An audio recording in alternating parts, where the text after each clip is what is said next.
Oh yeah, we're cool. Okay. Hello everybody and welcome to our panel, Make Anime Great Again. But do it. He already did. Oh, okay.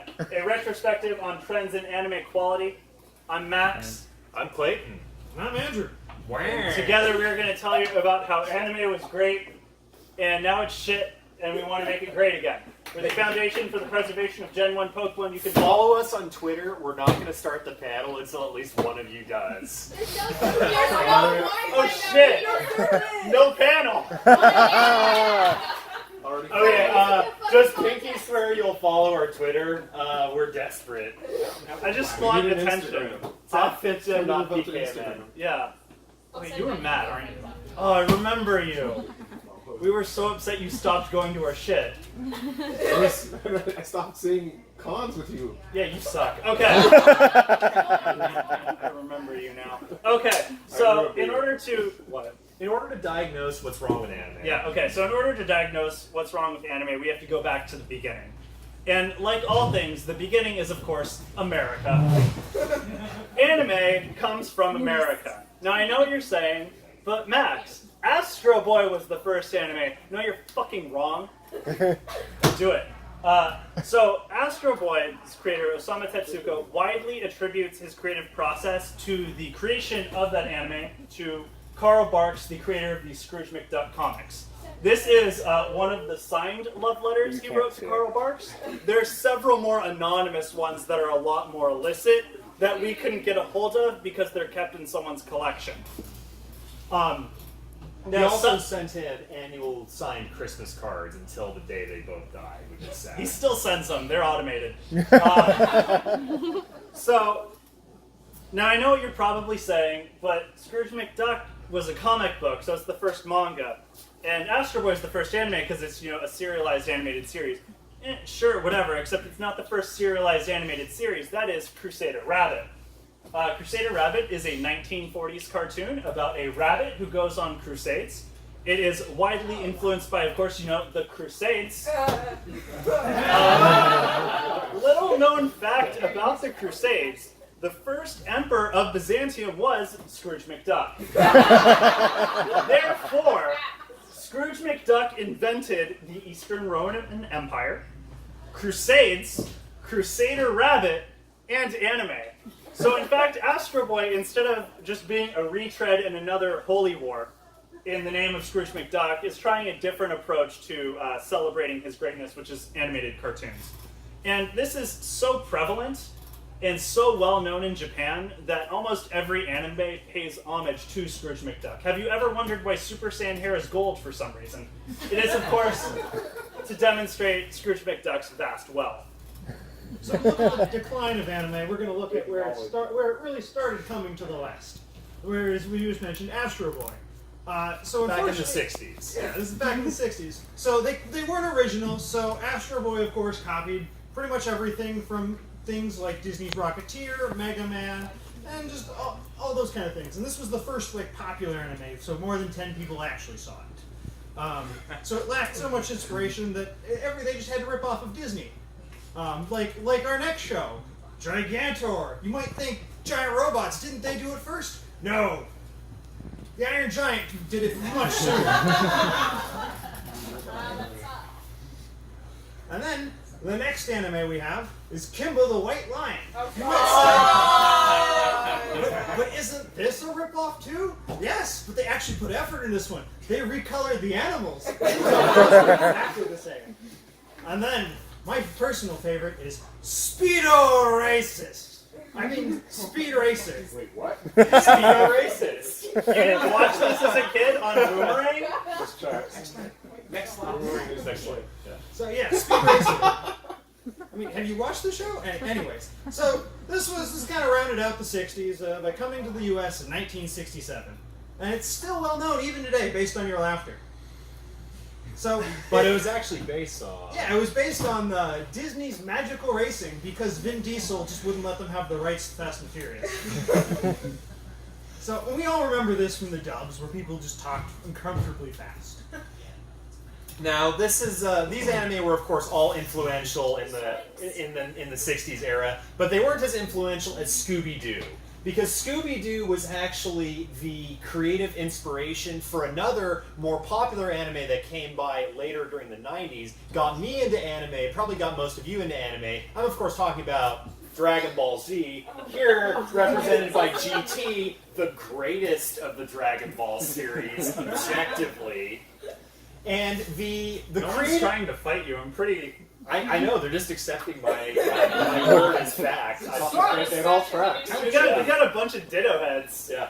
But the actual creative inspiration, the link between Scooby-Doo and Dragon Ball Z, of course, came from the crossover episode that was the series finale of Jackie Chan Adventures, in which Jackie Chan was supposed to fight Shendu and save the universe, but the problem was he actually couldn't, because in order to become powerful enough to fight Shendu, he would have to power up to full strength, which would of course destroy the universe. And so he had to tag in the second most powerful entity in the world, which is of course Ultra Instinct Shaggy. Shown here at 5% of his power, destroying Shendu with the power of rude hand gestures. No. Yes. No. Quite yes. possibly. Yondu?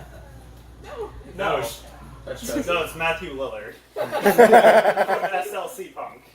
It's Shaggy. You're Ultra right. Instinct Shaggy. You're right, Ultra Instinct Shaggy from SLC Punk. Yeah. And actually, in order to thank Shaggy for saving us and the entire universe from the evil of Shendu, after this panel is over, I want all of you to go onto the change.org petition to get Shaggy into Mortal Kombat 11. Now, I know many of you may bring up the fact that he has been officially deconfirmed for Mortal Kombat 11 by the studios, but that doesn't matter. Shaggy needs our help. He needs our help to stay relevant. He needs our help to be remembered as the hero who saved us all. So get on there and support Shaggy. Let's get him in Mortal Kombat 11. I want to see him rip Sub-Zero's spine out. Thank you for... Okay, no, wait, we're not done, are we? No, round of applause. Wait, yeah, next slide. Okay, oh yeah, we aren't done. Okay, so Japan pumped out a lot of material in the 60s, obviously not as good as Scooby-Doo, and then they kind of disappeared from animation.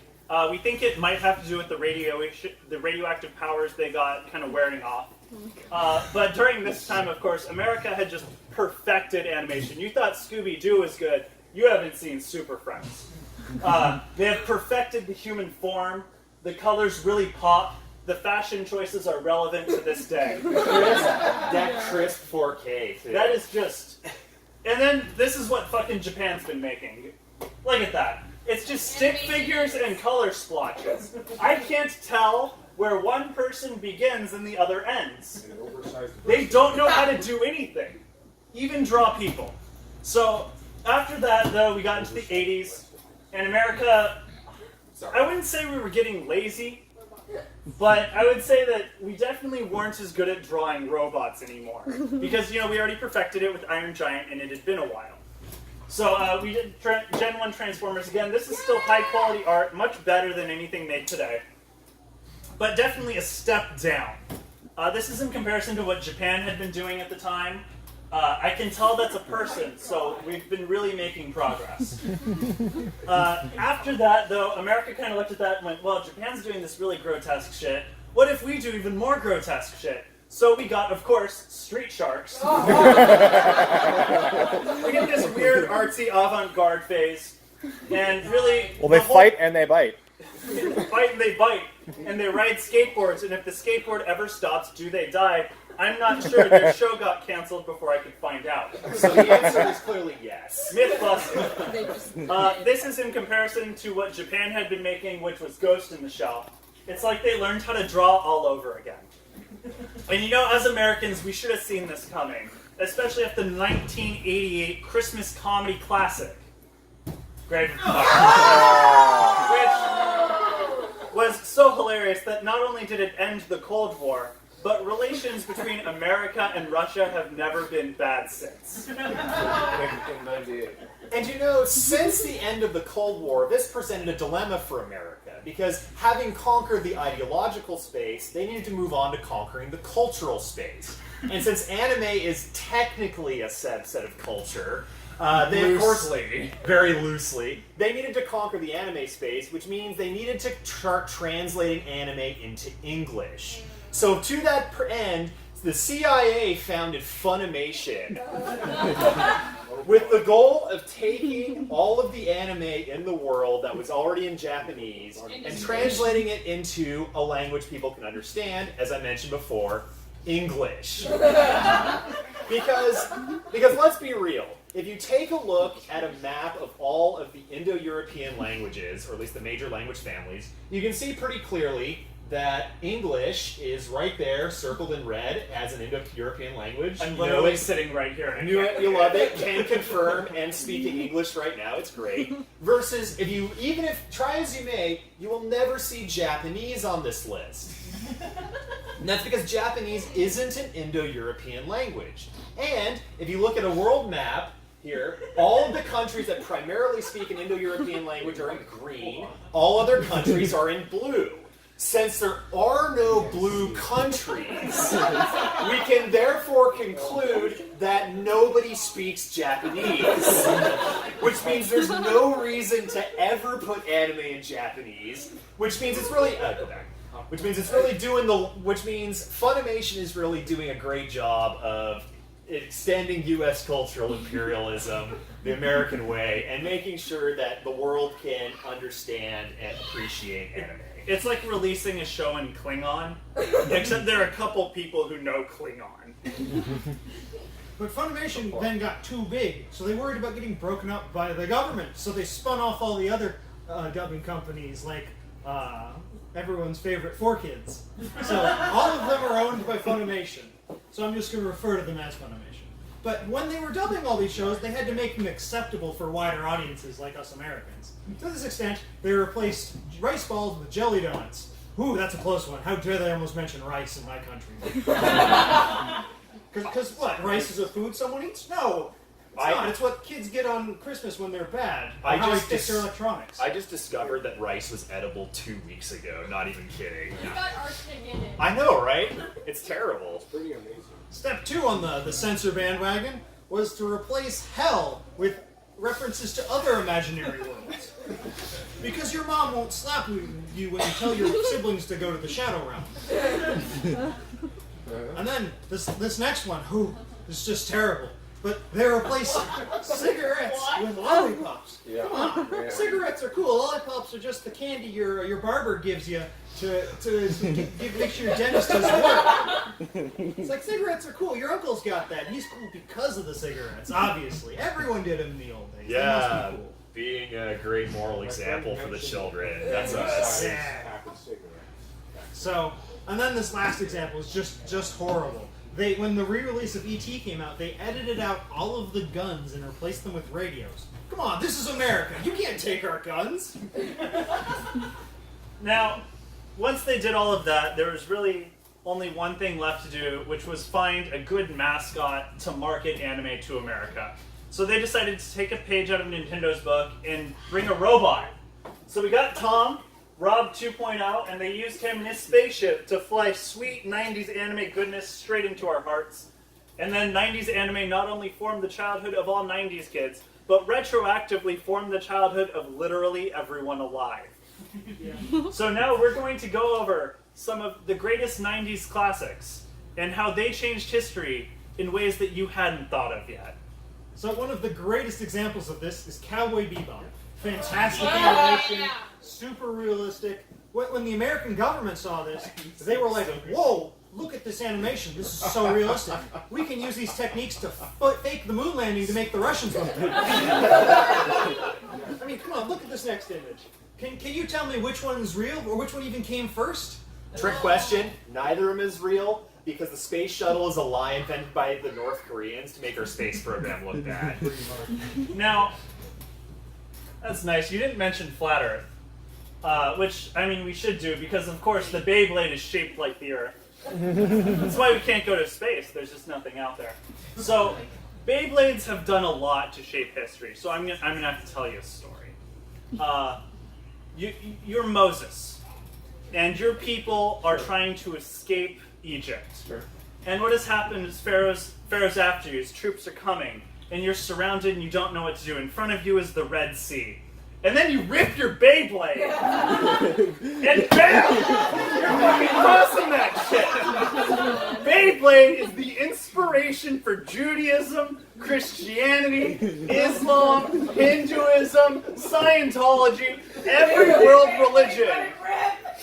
Rage Davidians, whatever the fuck Jim Jones was into, it's Beyblade. And it's done more than just influence religion. It has done a lot to contribute to historical instances in the world. From the signing of the Declaration of Independence, to the assassination of Archduke Franz Ferdinand, to also the release of the song Take Me Out by noted time traveler Archduke Franz Ferdinand. It's like he was trying to tell us something. And beyond that, have you ever wondered why Roman Colosseums are a circle? For the Beyblade. Yeah, it's the fucking Beyblades! Go! It's a sport! It's the only real sport! Tom Brady's a fucking loser who just can't make it in competitive Beyblade. So now that we've gone over how these have just really shaped our lives, we're going to kind of skim over a couple that we didn't have time to talk about. So first we have Zoid's Chaotic Century, Zoid's New Century, Zoid's Trigun Century, Zoid's Zoid's Pokemon Century, a noted Sesame Street ripoff, and of course the most violent of them all, Zoid's Hamtaro Century. I personally remember the episode where Boss single-handedly dismembered Bijou, Cappy, Maxwell, my hams, little hamsters, big genocides. As emotionally touching as that was, it can't hold a candle to the greatest anime ever made, which happened to be in the 90s. This is an anime starring Toru. Oh my god. And I don't mean that Toru, I mean this Toru. Because this is an anime, thick indeed. Thank you. This is an anime so influential, it invented the entire field of archaeology, influencing other cultural touchstones such as Indiana Jones, and also inventing the concept of artifacts. Next time you see signs all over the place saying this is an artifact that should be preserved, thank this anime, which was also Ganondorf's breakout anime role, where he played a suave bartender on Trump's retrofitted Air Force One airplane casino. Here he is winking at I don't know, Ivanka or something. That's just how he plays. Jeff Epstein. Ganondorf's a Chad because he just Dorias everywhere. And I, of course, am talking about Jackie Chan Adventures.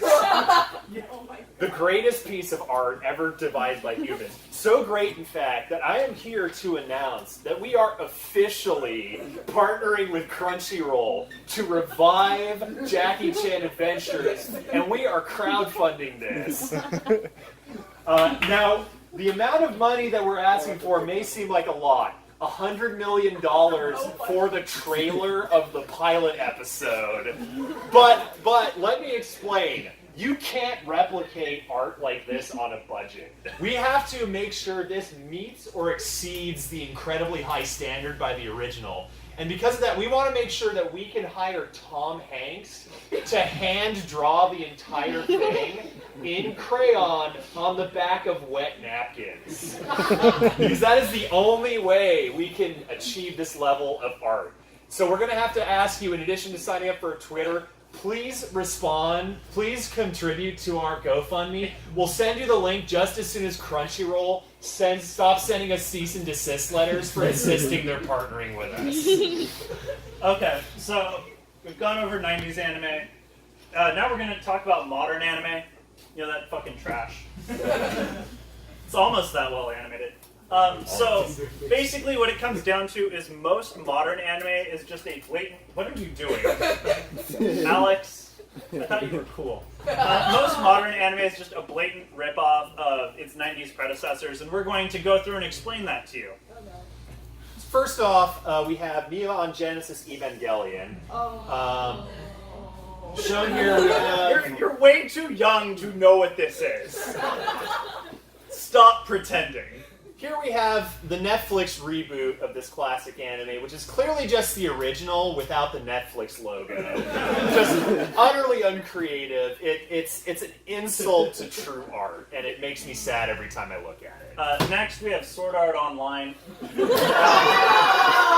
Art Online is just some bullshit isekai about some sword boy, and it's a ripoff of Dot Hack Sign, which is a slightly better isekai about characters with more weapons than just swords, because they were creative enough to realize they could, do things other than swords. While the creator of Sword Art Online looked at that and went, wow, stabs are really complicated. I can't draw that. Yeah, our next one. The Fast and the Furious is to blame for ripping off one of the classics of anime, one of the best. It blatantly stole the great interpersonal relationships, amazing colorful cast, flushed out characters, and of course the furious action scenes. I'm of course talking about Ed, and Eddie. Vin Diesel has a jawbreaker addiction. Where did that come from? And then our next anime is another modern anime that's just ripping off. Yeah, Space Dandy. So it's just a guy in a suit. Goes around capturing, arresting aliens with his sidekick. It's like almost like I've heard this somewhere. just ripping off Men in Black. But only the first one. Good thing they only made one. Just like they only made one of this rip-off anime. You may have heard of Citizen Kane, which has the gall to try and be considered one of the greatest films of all time. Totally ripping off the idea of being the greatest in your media, which they totally ripped off of Jackie Chan Adventures, as I mentioned previously. But they didn't even go as far as Jackie Chan Adventures did, because while Citizen Kane is famous for creative use of camera angles to create a sense of spaciousness in an otherwise cramped filming set, they didn't go as far as innovating as Jackie Chan Adventures did, because they invented the concept of a serialized animated series, which is it's a cultural touchstone. You can't touch it. Citizen K needs to get out of here. Finally, we have Steins Gate Season 0, hit the button, which, as we all know, is a blatant ripoff of Steins Gate. Is a blatant ripoff of Back to the Future.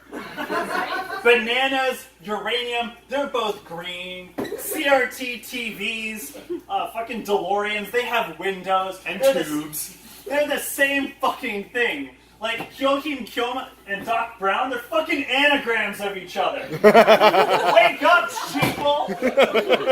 Yeah. You gotta see through it. Oh yeah, we also have more tropes. Character tropes. We're going to talk about how not only are modern animes just rip-off of past animes, but the character tropes are rip-offs of them, and when they aren't, they are revolutionary new character tropes that are just as bad as rip-offs. The first one we have is the overpowered protagonist. You know, the character who can really do anything at any time, and the only thing that's stopping them is just arbitrary bullshit. Like, the only challenge Mob has is working up the courage to ask out Tsubomi. One Punch's Man only problem is he can't find good ramen. Psyche just wants everyone to leave him alone. He can fucking reprogram the whole world to think pink hair is normal, and you're trying to convince me he has problems. And then Superman can just do whatever the fuck he wants, because that's how he's written, because he makes Mary Sue's look interesting. And he still manages to lose to Batman. Yeah, I don't know how that fucking works. Everything about Superman is redundant. Yeah, so our next character trope is the old pervy geezers. Yes, the trench coat geezers who hit on 2D girls with reckless abandon. The character you wish you could be someday. Though it's not always old geezers, it's sometimes just high school teachers and high school students. It's weird, I'm sure I've seen that in anime, or was that the news? Either way, if you did this in real life, you would end up on a list. A list for sexual predators, or apparently Supreme Court nominations. I guess it's the same list. But regardless, it's just a weird trope. As a note, someone thought we were alt-right propaganda. I think at this point it should be very clear we're alt-left propaganda. Are you alt-shift delete propaganda? No, that's too close to Control Alt Delete, which is a terrible webcomic. And then the next trope is the boy genius trope. It's always the poster child character of some like cool action show where the character can't do anything wrong. They're masters of chess and world domination. But if the Deus Ex Machinas would stop for 30 seconds, they'd be dead. The only thing they would ever be able to conquer in real life is probably a basement and some online game. So they're still better than you. Oh my god. Next, we have the Chosen Idiot. The Chosen Idiot is your default shonen protagonist. You know, they're chosen to fucking save the world. They can be chosen through a lot of means, be it prophecy, birth, other fucking idiots. Yeah. So basically what it comes down to is they're a character who is totally fucking incompetent, who has to save the world, and yeah, look, there you go. And they have to save the world, and they really only function because they have a competent supporting staff. That's not to say that their supporting characters are well designed, but they're designed specifically to deal with these characters sucking at life. And that would be a problem if it weren't for the fact that the Chosen Idiot invariably has to oppose this guy, my OC persona, Sephiroth the Hedgehog, Do Not Steal, appropriately edgy because the bad guy has to be appropriately edgy. That's like one of the main tropes involved with anime bad guys, especially anime bad guys. One of the other tropes that's generally involved with anime bad guys is they tend to be overly thorough when it comes to explaining their evil plans. They start going on this tangent about all of their, evil motivations, about all the work they put into making this happen, about how the hero is just a snotty kid who couldn't possibly comprehend what they had hoped to achieve for humanity. And I'm probably going on way too long with this monologue, so I'll move on to the next trope, which is, of course, no matter how thoroughly explained their plan may be, it is almost universally terrible. As evidenced here by Team Aqua's plan, which in a nutshell is basically to have Archie dive into the water, spearfish him a Kyogre, and then, pull its finger until it makes it rain harder. And I'm going to go ahead and channel my inner IGN for a second and give this a bad out of 10 review. Because this plan is terrible. There's no redeeming factors whatsoever, except for totally tangential aspects, the fact that Team Aqua existed at one point. Because when you get down to it, they just want to take Hoenn and give more water to it. And if you've ever seen a map of Hoenn, you know that there's at least 4 times too much water on there already. So adding more is just excessive. It makes no sense at all. Next up, of course, not only is the protagonist usually an idiot in anime, they're also usually one-dimensional. Which is fine because their parents are usually also one-dimensional. Basically, the absent parent trope comments on the fact that the parents usually only have one redeeming personality trait, and that's being not there. Be it because they're just not there, because they're dead, which brings in the related dead parent trope, which is the opposite of the children who wish they were dead trope. Why? I know, I'm upset we forgot to change the news cryon too. That's the real crime here. I mean, it's one bit of lightheartedness. But the absent parent trope is especially nonsensical in an anime like Durarararararara. You missed a couple raws. I'm sorry. Which is about a bunch of high school kids who don't seemingly have any parents, which means they don't have any notable means of self-support, so they can keep going to high school. With the exception of Henri on the right there, who murdered her parents for the insurance money. So, I mean, that explains that. Not a problem there. But, yeah, Yu-Gi-Oh, of course. You got Yu-Gi-Oh, of course, in which Yugi's grandfather has to basically make up for the fact that Yugi's parents are nowhere to be found. His deadbeat kids had kids of their own and refused to take care of them. So to avoid being a deadbeat parent himself, he has to step in and take over. And I don't know which idiot made this slide, but Ed, Ed, and Eddie is actually not an example of the absent parents meme, because one of the greatest Ed and Eddy episodes prominently featured Plank's parents as central characters. So you can't forget that. It's actually a great instance in which this trope was fully circumvented. So the characters are bad, the plots are bad, the animes themselves are bad, and of course, the genres are bad. Because, there were good genres in the 90s. We had tournament arcs, other tournament arcs, more tournament arcs. Just a lot of tournament arcs. But now we've got this garbage. Like mega arc shows. The shows that all have a samey, spiky-haired, probably male protagonist who basically just fights one of 3 edgy villains they drew up in a brainstorming session one time, go through about 50 episodes on each villain, and then when they get to the end of that, they ran out of ideas, so they have to reconvene after a time skip that's really just an excuse to make the to make all the female characters' boobs bigger. So then they can go back and fight all the same villains again, rinse and repeat until basically the only people who will carry your anime are Faku. So at which point you kind of have to stop. So you're just done there. And then the next terrible genre is slice of life. It's a show where you watch people just do everyday things that you could honestly just go do yourself. It's like IRL on Twitch, and we all know nobody watches that. But somehow, come on, being in this panel now makes you more interesting than a slice of life. Hold off on that. I'll still argue it. The definition of slice of life is legitimately a depiction of mundane things. It's like, can you get any worse? It's just, and they also lack anything that make them worth watchable, like plot, character development, conflict, any of those things. The only redeeming quality is, yes, they have cutesy characters, but at that point, you might as well go buy an art book. At least then you can color it and rip out all the people who aren't best girl. So, and then our following up genre is virtual worlds.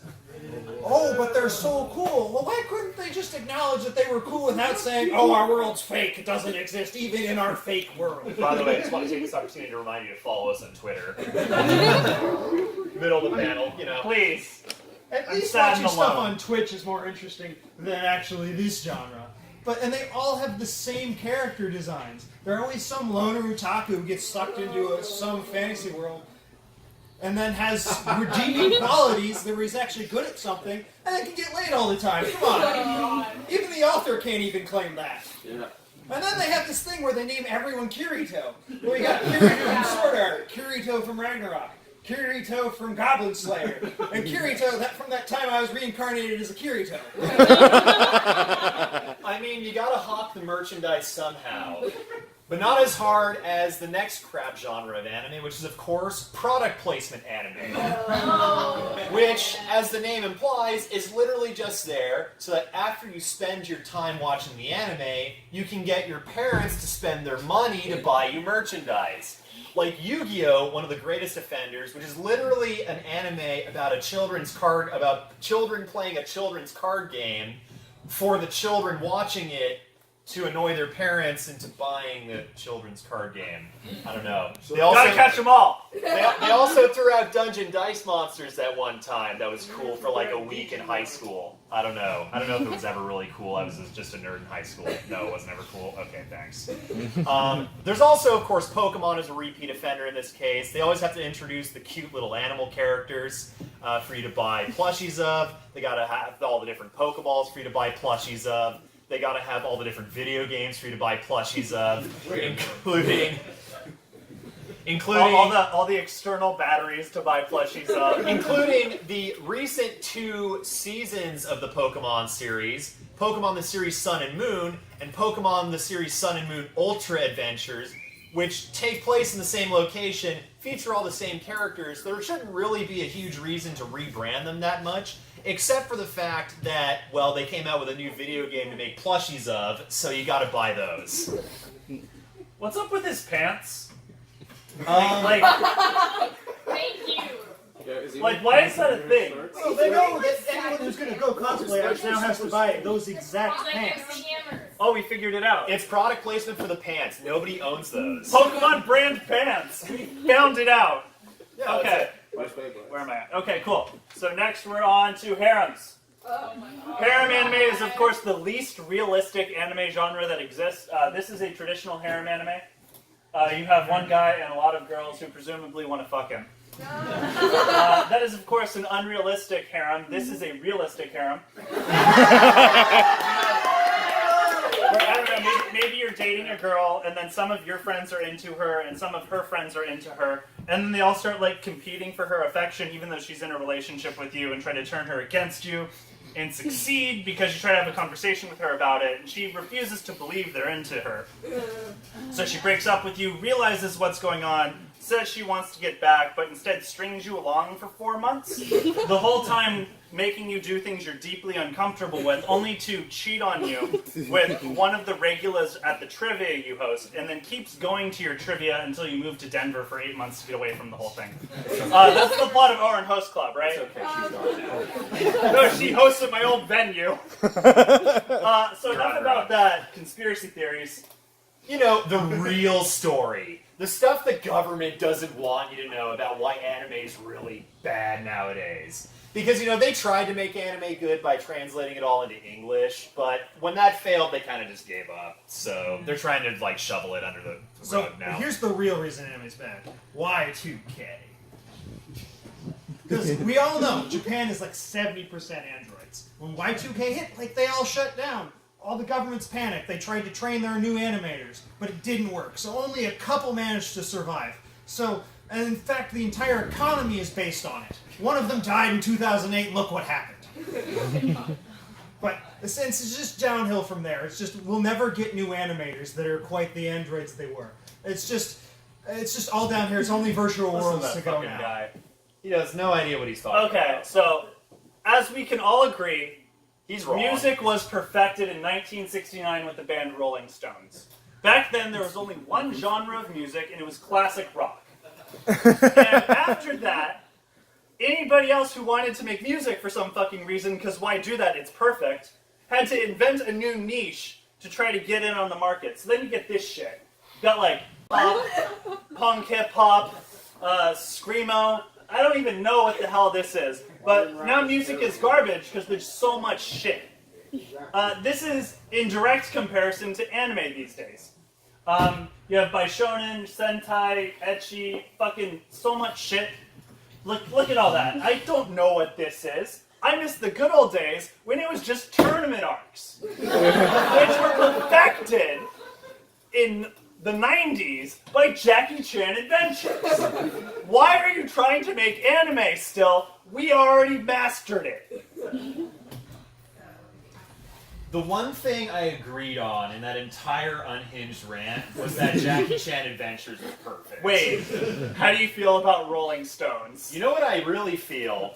The reason anime is bad now is because Crunchyroll killed Harambe! Let me set the scene for you. Anime goes through natural greatness cycles.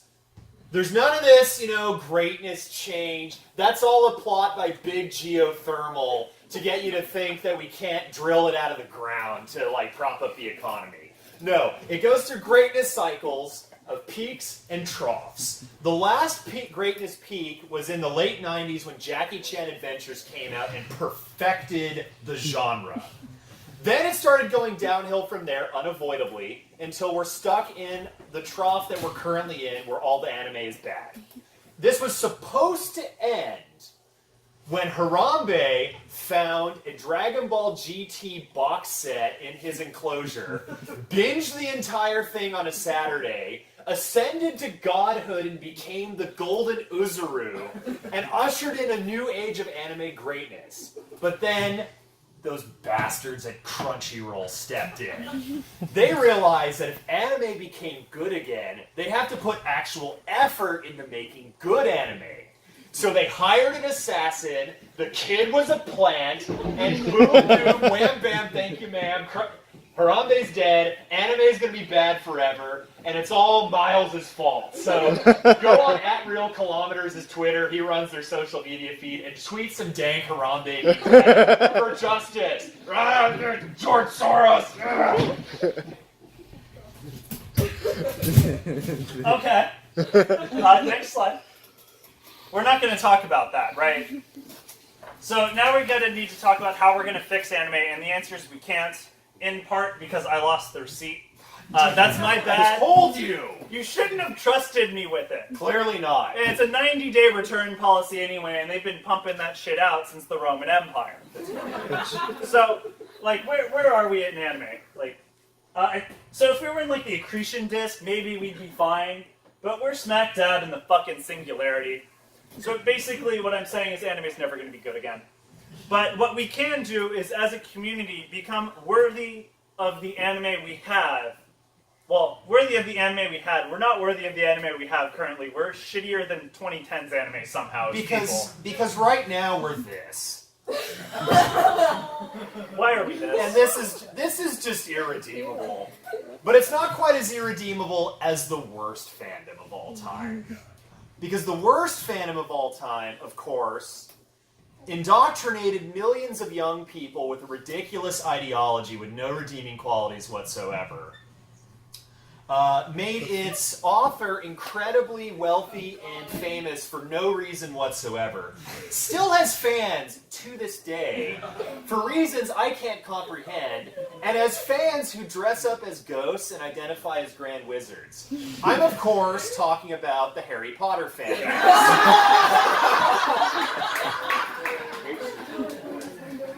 I know what you do. Disgusting. It's terrible. Get that off the screen! They're guilty of things like shipping.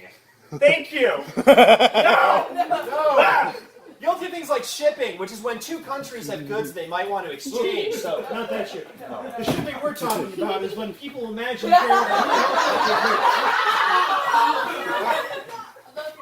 So, of course, this is of course the natural next step after people exhaust all of the source material, but before they start writing their own fanfics. And this is totally unacceptable, except when we do it. So the next thing that we need to stop doing is gatekeeping. unless we do it, No. it's okay. Gatekeeping it's that thing where you tell someone like they're not a real nerd if they only play Mario Kart, or if a girl says they're into anime, you start asking her a lot of questions to make her prove it because for some reason you think girls can't be nerds. Or it's when you give a panel talking about how modern anime is garbage and it was only good in the 90s, and anybody who disagrees with you should jump off this boat. And then take a shower, because they're filthy, because they just jumped off the boat. Also take a shower. I know it's tough. Everybody, I'm assuming here, has taken at least one shower since they got to the con. I know it's a one-day con, but that's no excuse. You filthy animals. We also recommend taking a shower every day for the rest of your life. Does wonders for me. The next step is take your waifu and put it where it belongs. Oh Yes, except Nick Cage. Nick Cage is fine. But you know it belongs there. It's just ruining the community. Now, if you do have to pay some alimony in the divorce, it's fine. It's worth it. You'll be better off. And ultimately, One person. most importantly, I feel like Matt. stop have you gotten doing a whatever divorce? this is. I heard the groans from the audience. You feel my pain. I think we can agree this is just unacceptable. Please stop, okay? Anime will never get better if we keep doing this. So just don't, okay? I'm glad we can come to an agreement on something. So we're going to respond to our critics real quick. Are we nostalgia tripping? Of course we are. We're 90s kids. But as we already empirically proved, everybody is culturally a 90s kid. Duh. And then, are we serious? Of course we are. We made a goddamn panel. You think you hold your opinions firm. Have you made a panel? So with that, that is our panel. So you can follow us on Twitter at 5thgen, not PKMN, Please preferably follow us on Twitter. later. We're also giving the panel Harem Anime and You, or as I like to call it, Fair and Balanced, an analysis of Harem Anime, because we want to keep with the Fox News theme. It won't be good, go anyway. Otherwise, do we have anything else?